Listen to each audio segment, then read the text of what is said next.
What I'm going to talk about here is my take on Dr. Candace Shelby's book on addiction. And addiction has both a personal and professional interest to both Dr. Shelby and many of us. She starts with a definition of addiction itself. And she says that it's a complex, dynamic process system. And it dealing with emergent properties.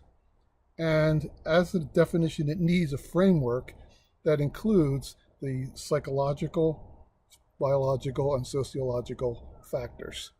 And so from there, she tells us that when she speaks of, she includes both substance abuse and compulsive behaviors.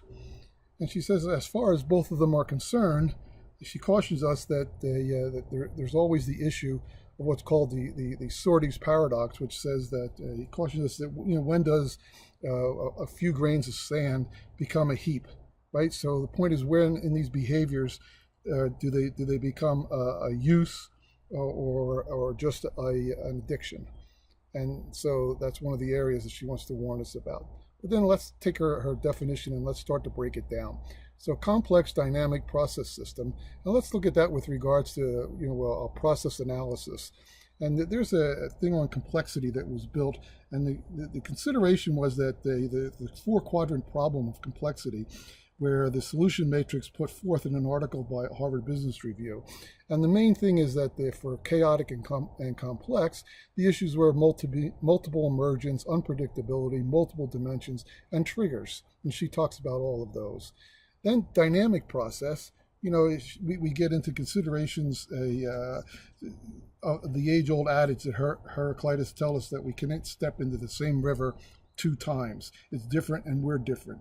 And other considerations for process is that all of the factors associated with the problem are in motion, right? They're not discrete, they're not black and white, but they're a spectrum full of color and dimension.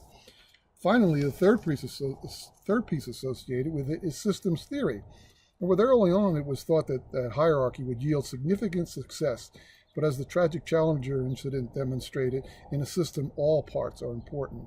And then when the hierarchy was attempted to apply the hierarchy towards real world situations, it didn't work. We had to come up with relational systems. And finally, when applying the system to other considerations as far as success is concerned, you had to have the right team, the right process, and the right environment. And the idea of environment really took off because it was one of the areas that had been ignored for so many different system development efforts. And just like the O-rings, environment is just as important as the other factors. So then she says, let's look at the next part of definition, which has to do with the idea of emergence. And when you look at the complexity and the chaotic, the only way that you can actually define a system as being complex or chaotic is you investigate the outcomes. You don't look at a process and say, oh, this is a complex process because look how many things are in it. Instead, you look at the outcomes. And so the process could actually be very simple, because if you take something like two hydrogens and one oxygen and you combine them, the combination is a very simple process, but the outcome delivers wetness, and wetness is an example of an emergent property. Wetness doesn't exist for either hydrogen or oxygen, only when you combine the two. So emergence is something that you have to look at, if you will, after the combination. So then she says, let's look at the multiple dimensions, right? And we want to look at these, and we're going to look at them as if the psychological, biological, and sociological are all part of this river that we're stepping in. And so as she gets into her book, and this is the contents page for her book, and we're kind of going to go through it. And so we take this complex dynamic process system, and we look at how it applies across all of the different areas, right? So the first piece of the puzzle is psychological. And when she does that, she says, each individual kind of has a take for what they find as their meaning in the world. And their goal is, of course, to make it work for them. But then, stresses come along and unrealized expectations. And we find that the world is somewhat alien, right? And so it's not just one expectation, though, or one event but it's across the whole spectrum of possibilities, whole spectrum of expectations and events that cause this issue. And so then the challenge is, gee, is this psychological appears to be the overwhelming cause of addiction, but it really isn't. It's not the only. She goes on to talk about the sociological, and she warns us that there's a backstory in the sociological associated with caregivers getting funding and existing perceived solutions, and also the cultural pressures of punishment and guilt.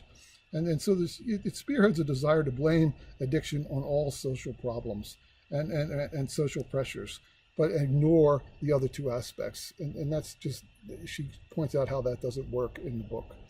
And then she gets into the biological.